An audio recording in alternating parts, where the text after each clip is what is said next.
there was a rumor going around about a Sony patent that could potentially hurt multiplayer. And some Call of Duty folks came out and decided to nip that in the bud. So let's see what it's about. Call of Duty director shuts down skill-based damage claims as Sony patent system for maintaining even playing field between cross-platform players. The design director for Black Ops 7 has refuted claims of skill-based damage after a new Sony patent suggested plans to dynamically adjust player skills both up and down for an even playing field during cross-platform play. The patent, published in 2025, describes a system that monitors two players in a single session. A first valuation of performance metric measuring gaming effectiveness is determined for the gameplay by the first player. A second valuation of the performance metric is determined for the gameplay by the second player. And if the difference between the first valuation and the second one does not satisfy a threshold band of operation that is based on global skill levels of the first and second player, the game of the first player would be augmented to normalize play between the two. In other words, if the session doesn't seem quite balanced, real-time augmentations could level the playing field between players, allowing for differences. For example, players using a touchscreen or a controller to input controls, and those using a keyboard and mouse. So basically, it sounds like they're trying to, on a root level, they're trying to implement some type of skill-based matchmaking between cross-platforms. Shout out to Cub Mello with the sub. Appreciate it. Skill-based damage is peak participation trophy. Tight shit. When a player suggested this could be the evidence that skill-based damage was available in Call of Duty games like Black Ops 7, a different proposition of the often used but contentious skill-based matchmaking, design director Matt Scruntz was quick to shut this down, tweeting, "I promise you there's nothing behind the scenes modifying any of our damage values." Yeah, because what this is basically saying is, like, with this Sony patent, it's basically saying if player 1 has a 3 KD and player 2 has a 0.5 KD, it might boost the damage of player 2. So it takes maybe 1 or 2 less bullets in order to get that kill. So maybe that 0.5 KD player can become a 1. So it doesn't seem like they're getting their ass beat so much by the 3 and above KDs. And skill-based matchmaking, I'm whatever about. But this right here, absolutely not. Absolutely not. Absolutely not, dude. Absolutely not. But according to this Call of Duty developer, he's saying there's nothing behind the scenes going on that does that. My problem with this statement is, my nigga, how would you know? First of all, Call of Duty does not have the best track record when it comes to being transparent with their matchmaking system. So that's strike number one. Strike number two, this patent was filed in 2025. So if you don't understand how patents work, it means that, like, somebody created a piece of technology or an idea and they basically own the rights to that idea, but it hasn't been implemented. It's an idea that's been created by Sony. It was patented, so nobody else can use it unless they pay Sony. So realistically, if this was ever to be implemented, you would not see this until the PlayStation 6. So how the fuck would you know whether or not this was in the game? Sony didn't say nothing about it. Since when does Black Ops speak for Sony as a company? So I would take this with a grain of salt. This was a patent that was just filed last year. This is a technology that has not been implemented. And also, to be fair, just because a patent is filed does not mean the technology will be used. A prime example being the Nemesis system. They used that twice in the Shadow of Mordor games, then they filed a patent for it and never used it again. Fuck WB. Sometimes patents are filed just to protect an idea. Maybe they came up with a clever idea and they don't want nobody else to have it. And if somebody comes up with a similar idea, now you have to pay Sony to use it. But it doesn't mean that it's going to be implemented into the PlayStation 6. Not gonna lie, bro. Sometimes I be thinking this shit happens when I hop on from time to time. There's no proof of it as of right now. But I will say, coming next generation, we will be sleeping with one eye open. Whatever Call of Duty comes out that year, or whatever's the big multiplayer game, we will be paying attention. Does your gun only take 5 bullets to get a kill and mine takes 15? We will be paying attention. And we will be calling it out. But right now, I wouldn't worry. I think he is correct, but for different reasons. It's crazy to me that some of these people will take developers at their words when companies have known to lie and say whatever. I feel like if it was another studio or developer, their word would hold more weight. But we're talking about the Call of Duty devs. If there's like some indie studio or something that has a major multiplayer game out, then maybe. But like I would take this all with a grain of salt. It is what it is.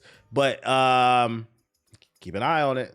It sounds like, at bare minimum, before I move on, I will say at bare minimum, for Sony to file a patent on this technology, that means Sony is thinking about it. And you have to ask, why would Sony be thinking about a technology that makes it easier for somebody else to get a kill in multiplayer over the next person? And it has to do with playtime. Sony is a publicly traded company. They want to appease the board of investors. And if they're going to put out a PlayStation 6 or 7, whatever this will be implemented into, they want to find new ways and innovative ways to keep you on their platform. So if they could low-key implement a system where it makes it easier for scrubs to get more kills, that's going to make them happy, which is going to what? Make them play more. And also what? If they're on the, because here's the real kicker. If they're on the platform playing more, that means they're happy, which means they're going to spend more time in the store, which means they're going to spend more money. Boom. It all comes down to money. This is crazy too, because I said when Xbox, like a month ago, when Xbox first started flailing their arms in the water, Phil stepped down, Sarah was stepping down, everybody was getting their jokes off. And don't get me wrong, Xbox's failure is self-inflicted. They made a bunch of missteps. But I also have been saying from day one, we do not want Xbox to fail. Rising tides raise all ships. Whether you intend to get one or not, rising tides raise all ships. And I said the last company you want to be left alone is Sony. Since Xbox has been in trouble over the last couple months, Sony has just done thing after thing to fuck us over. We got this patent about making multiplayer games easier for fucking scrubs. $900 PS5s. Because I'm trying to figure out what warrants it being $900 when it's already old tech. You know what I'm saying? I know there was a RAM shortage, but what warrants it being $900? I feel like I'm forgetting something else. Removing. They announced, they lied. They're removing games off the new games off of PC. They said the sales aren't good. After about a year ago, they said the sales were great. Which one is it? I don't know, man. I told y'all got to sleep one eye open with Sony. No corporation is your friend. Make them compete. Stop being corporate dick munchers, man. Why do some people hate skill-based matchmaking? Depends on who you ask. The gist of what I see, though, it's most people, it's sweats hate playing with other sweats. They want to play games where like some games are more lax and they can just dunk on people, and then other games are sweaty. They hate the idea of playing with other sweats because in every game they got to sit up. And my thing is like, that's kind of what you earned. You're a fucking sweat. I don't know. I don't really care that much. But sweat. Yeah, they want clips basically. They want to come in and ruin our lobbies. And I think the funny thing about sweats that they don't understand is if you're a sweat on Call of Duty or any multiplayer game, you're part of the 1%. You're part of that hardcore that's not going to get off the game because you don't know how. So guess what? They're not going to listen to you. That's the funny part that I feel like they don't understand. These companies are not going to listen to you because you don't vote with your wallet. You're going to bitch, you're going to moan, you're going to complain, but you're going to stay on the game. What they're worried about is the people who actually have a backbone. If they see something unbalanced in the game, they see some type of pay to win, those people are very quick to quit the game. So they got to figure out a way to keep those more casual people on the game. But the thing that a lot of people don't understand is like, it's not all about you. I be asked sometimes, so I don't care about skill matchmaking. I don't care. That shit don't affect me. I be having fun. If it's not ranked, it doesn't need skill-based matchmaking. And I understand that perspective because it's not ranked. But once again, you got to understand from the company's perspective, they don't give a fuck what you think about. And that's what I'm saying. You're kind of proving my point. I'm not saying you're wrong. I tend to agree. If it's not ranked, it shouldn't have skill-based matchmaking. But it's in the game to help keep people on the platform. So you gotta think outside yourself. What does the company need basically? And they need to keep people on the game as long as possible, because the longer you keep people on the game, the more money they spend, which then they can take to their investors. So to the sweats, I say, if you don't like what they're doing, stop supporting it. But that's the problem. You can't get off the fucking game. Skill-based matchmaking will never bother me because I almost exclusively play ranked. I feel that. All these companies see is less people playing because they're getting curb stomped. Ding, ding, ding, ding, ding, ding. The reality is, when it comes to skill-based matchmaking, nobody likes sweats. Not even sweats. And that's the irony of it all. Like, you guys don't even want to play with each other. So why do you think the person that has a 9 to 5 and just wants to get on and have some fun wants to play with you? Just some food for thought. Oh shit, I don't get why people don't even challenge. What do you mean challenge? You mean don't want a challenge? You said you're making too much sense. All my homies hate sweats. We all hate them, bro. I quit Apex because unranked matches became sweaty. Just play a different game, bro. Why the fuck this article didn't save? Did he delete the link? Oh, there we go. Anyways, Super Mario, the reviews have come out. And I'm not gonna lie, chat, it's not looking good.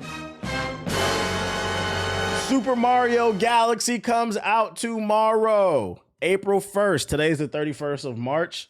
And the reviews, the best ones are 7s, but it's mostly 6s and 5s, with the worst review being a 0 out of 10 from the Times. Matter of fact, let's pull that shit up, because I saw that one, Rotten Tomatoes. I seen one review say it's horrible because the movie's basically made for YouTube Shorts.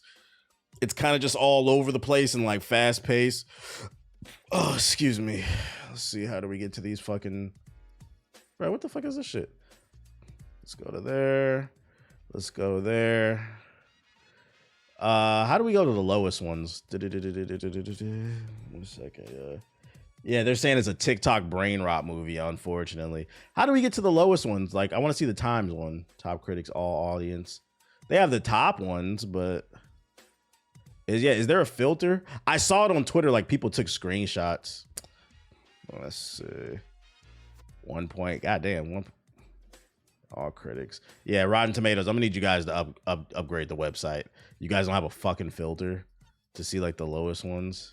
Where's that 1.5 at? 1.5. It's cute and breezy and rock stupid and will probably make $1 billion again, such in the world that we live in. 1.5 out of 4. 1 out of 5. Of course, it's intended for little kids, but it surely didn't need to be such a visually dull screensaver of a movie with even more of the cheesy Euro knockoff look of the first film. But, like, what did you think of the movie, though? Like, I don't understand the criticism. I don't get that review. That's why I'm important. Yeah, the nigga sounds miserable. I don't get it. I think the movie looks fine. I don't understand what he's saying. It sounds pessimistic. Yeah.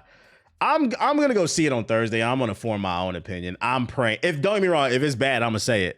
I'm hoping that it's wrong, because in the first reviews and the first movie, the reviews were terrible too, and I ended up liking the movie. I didn't love it, but I liked it. I thought it was cool. It was a fun kids movie. Yeah, the same thing happened, and then the fans ended up liking it. But damn, I wish I would have. Anybody got a link to that Times one? Oh, you know what? I'm bugging. Let's search the Times. I'm bugging. Let's just Google it. Let's see the Times Mario Galaxy review. The Super Mario Galaxy movie review. Is this the end of cinema? All right, that's a bit much, don't you think? The end of cinema, huh? So is this the one where they... Goddamn, this shit ain't even that long. All right, let's see. The recent Super Mario video game adaptation from 2023 made $1.36 billion at the worldwide box office. It was briefly the 15th highest grossing film of all time, though it has now slid down to 20th place. A lot of cinema goers, in other words, are going to buy tickets to the sequel. In fact, if even a tiny fraction of those who turned out for the first soulless installment watched this inherently repellent follow-up, then the film would still make an extraordinary amount of cash. Like, see, like, I don't like the way they're wording this shit, bro. Soulless installment. I don't think the first movie was soulless. It was full of fan service and nostalgia. That alone makes it not soulless. It was something designed for the fans. It in fact did have soul in it. Okay. And yet, how can anyone involved in this emetic effort live with themselves? At the time when cinema is fighting for its existence and defining itself as a recognizable expression of lived human experience, this is precisely the kind of ugly, overbranded, lifeless digital marketing vomit that represents the sinister end of it all. God damn. And this nigga hates this movie, bro. Shit. Oh my God. Like, do they know? Like, I feel like when they review these movies, they're going into it expecting to watch The Godfather. Like, you guys know you're going to watch an Italian plumber ride a dinosaur? Like, what are you talking about, dude? And slow clap for Chris Pratt and all the other actors who presumably have hefty mortgage repayments to meet as these joyless bleat through the garnished non-story about how the mustachioed Brooklyn plumber and video game character Mario must shout and jump and race while helping other video game characters, including Princess. Yeah, I'm not gonna lie. This reads as like you don't like gamers. I'm not gonna lie. He's not really saying anything about the movie. It's supremely... What the fuck? How you pronounce that? Vacus? Let me see. The God Plumber. Fucking slow ass loading today. Vacuous. It's a supremely vacuous anti-movie that climaxes with a sequence featuring full-screen Nintendo gameplay, as if it's to remind us of the levels of rancid commercial whoredom we've reached. The film is torturous to sit through and for me provoked periods of actual physical discomfort. I had to stab myself repeatedly in the hand with a pen to distract from the howling distress. It's that bad and that offensive. It was Hitchcock who said, always make the audience suffer as much as possible. I don't think he meant it like this. And then they gave it a 0 out of 5. Yeah, I'm not gonna lie. He comes across as like super pretentious. Like he's just too cool for like gaming and shit like that, bruh. I'm not gonna lie. This sounds like an old head review chat. I don't know about this one. You're allowed to dislike the movie, but in this review, he doesn't talk about anything in the movie. That's the whole review, by the way. I read the whole thing. It's not long. For somebody who knows Mr. Kevin, Maher, whatever, for somebody who knows all these big ass words, you didn't say anything bad about the movie. Like, was there something in particular about the writing you didn't like, the cinematography? Maybe it was inappropriate for children. Maybe there was like too many sexual jokes or something. Like, what did you not like about it? And then I'd be like, you know what? That's valid. But instead it was just kind of like capitalism.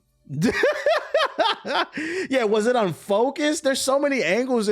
Or maybe you didn't like the portrayal of Yoshi. Yoshi's your favorite character and they misused the character.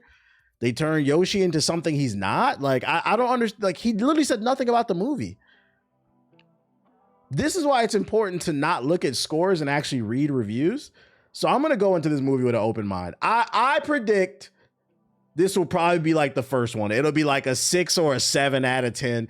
It's just a fun, pointless kids movie about an Italian plumber riding dinosaurs in fucking space. What the fuck are we talking about, bro? Like, oh shit. Like, who goes into this taking it seriously, man? This nigga thought he was about to see the next Spartacus or fucking some other bullshit. This nigga went to go see Mario Galaxy and thought that shit was about to be John Q. Like, bro, that's the wrong movie. Get Toy Story lacks substance type of review. We got Fox in it, Automatic 7. Yeah, Buddy was genuinely upset. So I don't know. I'm not gonna go as far as to say these are wrong, because to be fair, I have not seen the movie. But I will say, after reading that and giving it a 0 out of 10, I don't think that was a fair review. In my humble opinion, before we move on, if you're gonna give any piece of art a 0 out of 10, you better explain why. Otherwise, I'm not gonna lie, because you didn't. You come across as a fucking hater and you come across as an old head. Because you have to try to get a 0 out of 10. I think y'all need to understand this. You have to, like, not even a 1 or a 2. Like, goddamn. A 0 out of 10 is like you fell asleep in the movie theater type shit and never woke up. He hates. Yeah, that's the way it comes across. Like, he hates video games. It feels like this review was written by a jock who used to play football and still hates gamers, bruh. Captain Marvel not even a 0, and that movie fucking sucks. Yeah, to be fair. Only movie that deserves a 0 out of 10 is Morbius. Oh shit. I don't believe that I'm about to go watch a 0 out of 10. I believe it's probably going to be like this somewhere in there, but we'll see. We'll see. I'm gonna see it Thursday. I will report back. I'll probably get a tweet off. What else I got for ya? Why are these tweets not fucking loading? Oh, first look at the season 2 of live action Avatar coming back June 25th. They are following the Earth book. The first one was the Water book, just like the cartoon. The kid who's playing Aang has clearly had a growth spurt. Niggas damn near a grown man, so they better hurry up with the filming. First look at Toph. I'm not gonna lie, this season's gonna make or break it for me because I did not like season 1. If they don't fix the issues I had with season 1 and season 2, I'm probably gonna drop this show. I'm trying to like it. But I'm starting to, and I'm gonna be honest. If season 2 is basura, I'm gonna go ahead and say on stream, let's just stop trying to do live action Avatar, okay? Let it be a cartoon. You failed with the M. Night Shyamalan movie. I am Ong. You're failing with the Netflix. I personally believe certain types of medium should remain what they are. And that's okay. Shout out to Ong. Aang looks like he pays taxes. Shit's funny, fucking funny. The show looks beautiful, but the script, I don't even think the show looked beautiful. It looked okay. I would say the show looked good for a TV show budget, but like it didn't look beautiful. It was okay. And a movie's coming. Well, the movie's gonna be a cartoon. We got Conquest coming to Invincible versus. New trailer. Let's check it out. Finally, I'm free. I hope he's a grappler. I want a grappler.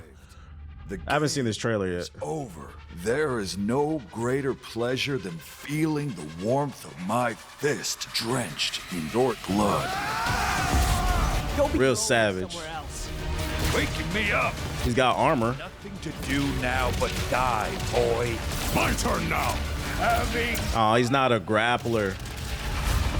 I need the Invincible devs to add different types of fighters, because one thing I will say, this game does look good, but I am concerned that they are throwing a lot of Viltrumites in the game. So we got Conquest, we got Mark, but we got Omni-Man. I'm gonna assume Thrag is coming at some point. We got old girl with the hair. I forgot her name, but they fight in season 2. She's really cool too. There's already like 5 or 6 freaking Viltrumites, and they all fight similar. So like I need some variety in the play styles. And like I feel like they should have made him a grappler. If they don't, Thrag's got to be a grappler. Alan is a grappler? Is he? I don't. His trailer look. I could have swore he was just throwing hands. Stand ready. I need different play styles, man. All love. Hold it. They all fear me. And so will you. All right, I'm about to look at that Alan trailer again. One of us is going to die today. I never started watching Invincible.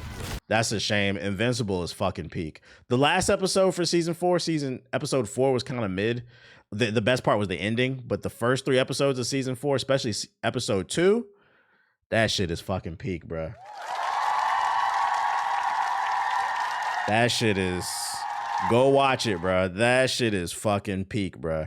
And this week's episode, I think, is going to be peak, too. Also, you know what else is peak since we're on the topic of television? Last night, I started watching season 2 of Fallout. That shit is peak, too. That shit will make you hate a billionaire, boy. That shit will make you hate a billionaire.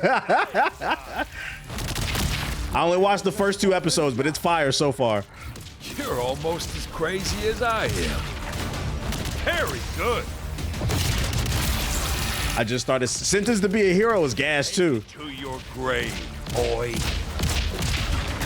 This is what I'm here for. I'm going to enjoy this. Sheesh. Conquest. I don't even get a real name. Open beta from the 9th to the 11th. Okay, so we got DLC. That's her name. I think she appeared in season 4. That's the electric chick, right? She just recently appeared in the Immortal. I don't really care about the Immortal. Not until they what to the 11th. You know what that meant. Chill out. Yeah, that was her. Shout out to them. They added new characters and shit like that. And then also I thought this was pretty cool. But why the fuck is this shit not loading? Did it not save? Oh, there we go. So they also announced, so the beta is going to be an open beta for Invincible Versus from the 9th to the 11th. Top 20 players on the leaderboard for the beta will be immortalized in the game. So I'm letting y'all know right now, the game will be free for a couple days. It's going to be very sweaty. It's going to be very sweaty. The FGC is probably coming out. But although it will be sweaty, I will say it's going to make for a lot of fucking fun because people are going to be finding the tech real soon because motherfuckers want to get their name in that game, bruh. They want them. This is a creative. I don't think I've seen this before. So, hey, shout out to the developers, man. That's what I'm talking about, man. That's what I'm talking about. This is a creative way to get people excited about your game. So, hold up, bruh. If I get in the top 20 leaderboards, I get my name etched in history. Fuck it, we ball, bro. Fuck it, we ball. I know I ain't gonna make it, but I'm gonna be on that bitch though, having fun. Yeah, it's a good way to get people excited about your game, and it's free. So check it out when it drops. So that's Conquest. I don't know why none of these tweets are fucking loading. Oh, we also got a trailer for Azula. Apparently, she has multiple stances in the Avatar game. Azula utilizes 2 different playstyles, focused in the Fire Lord mode. I believe the Fire Lord mode is like Crash Out, like when she was fighting Zuko. So I think it has like more power in it. Yeah, because she's going crazy right there from the facial expression. Shout out to the art, bro. Shout out to the fucking art.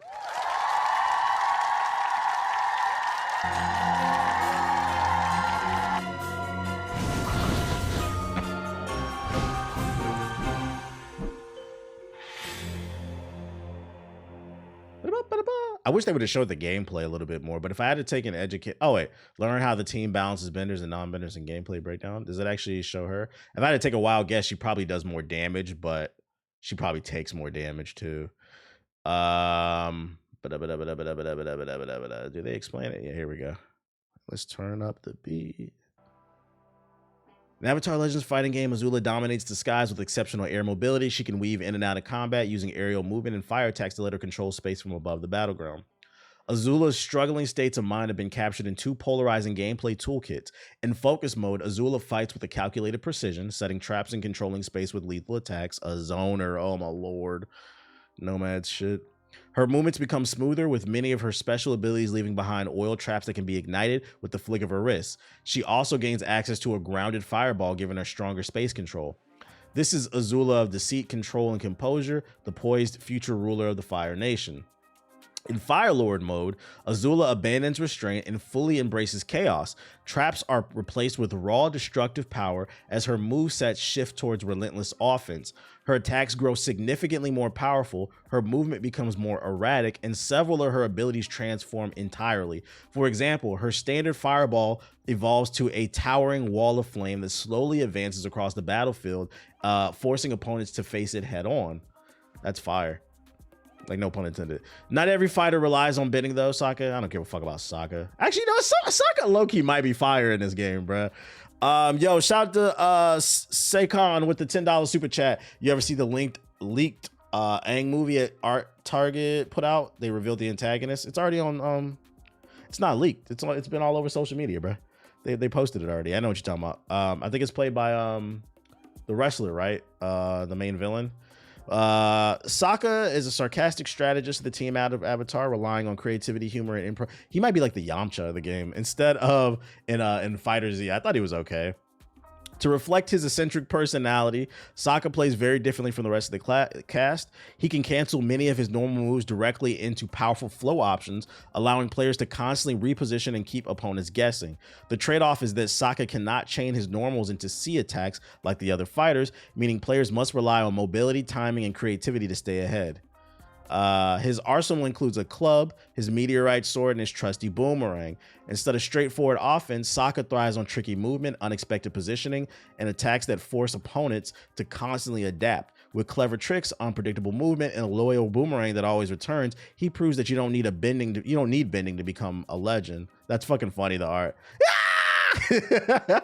Guess I'm playing Sokka because Yamcha was my favorite kid. Yeah, I think Yamcha was like one of the biggest surprises of Fighter Z because he was one of my favorite characters. Him and Android 16. I might fuck around and try him out too. Sounds like a Hungry Box character. Yeah, this game continues to impress and look better and better, man. Shout out to the devs, man. The Sly 4 devs tried to pitch this. This is not. Yeah, we already been over this last week. Yeah, and people are spreading. We went over this last week, and people are spreading misinformation saying that a remake is coming. It's not. This was pitched in 2018, and Sony said nothing. There is no remake of Jak and Daxter coming. Hopefully Trey can get on his game and get off Tekken 8, man. Play something else, man, for his mental health. When does shit load? Oh, and then more fighting games. Akali gameplay, I think that's how you say the name, for 2XKO, April 7th. Anybody still on this game? I gotta play this shit, Chad. I'm on contract, man. As long as you fight for what's right. They got me under a blood oath.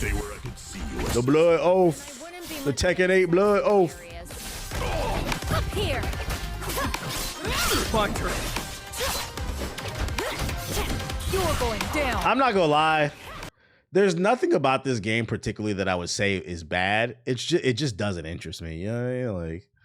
Like I just don't care. Like you ever see like a bad chick, like your homeboy, like is like, yo, I'm about to go get at her, and you just like, I don't really care, you know. That's all you, bro. Like, that's how I feel about this game. I would never call this shit trash. I just don't care about it for some reason. You didn't really think you could beat me, did you? It just doesn't hit. It's missing. That's what it is. Probably it is missing. Also, this is a great year for fighting games, and I don't know. Like, I feel like there's no reason to play this. Invincible looks good, and Token looks good, and my fucking Avatar looks good. Like, I just Ready. Wrong year, man. That here.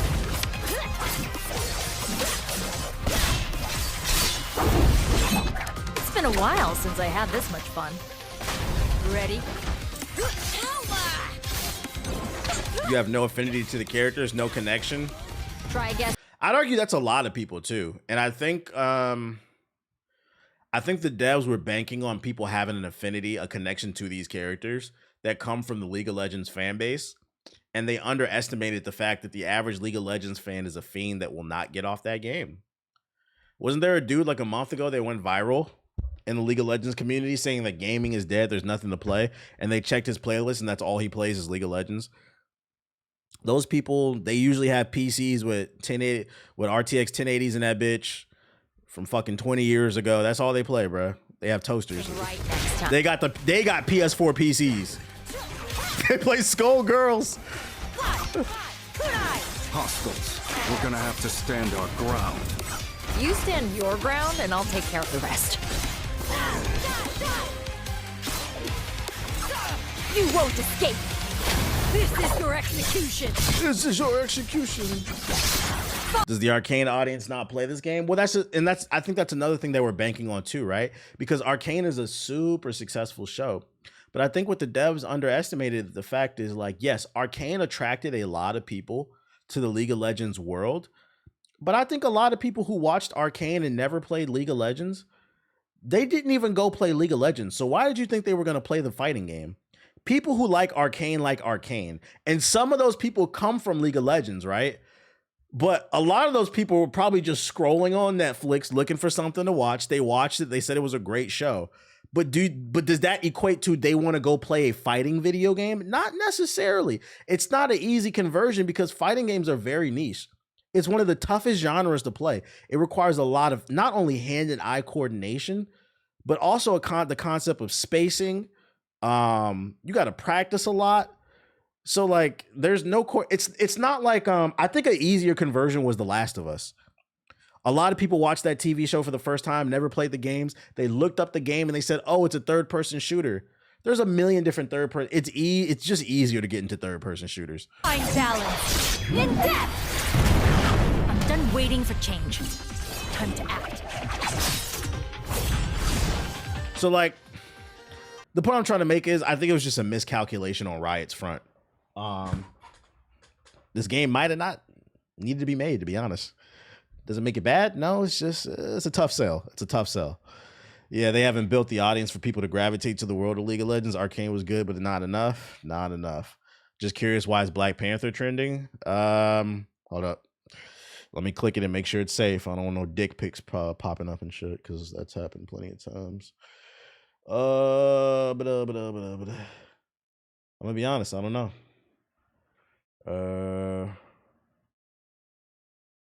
It's just people talking about it, speculating who's gonna be the next big actor. They're just talking about it. You clicking on dick pics? I didn't say that, buddy. Y'all never did that before? You click the trending topic and it just be some weird shit in there, like like, and the funny part is it never has anything to do with the topic. That's why I always pull it over to the other screen. Matter of fact, it happened on stream one time. Somebody asked, why is such and such trending? I clicked it and it was a dick pic. Luckily, I got a slap on the wrist from fucking Twitch, because they were like, it was an honest mistake. You got to be careful, though. I don't play that shit when it comes to Twitter. It'd be some random booty pictures, some chick taking back shots and shit, bro. Like, oh my God, bro. Let me say this for later. Like,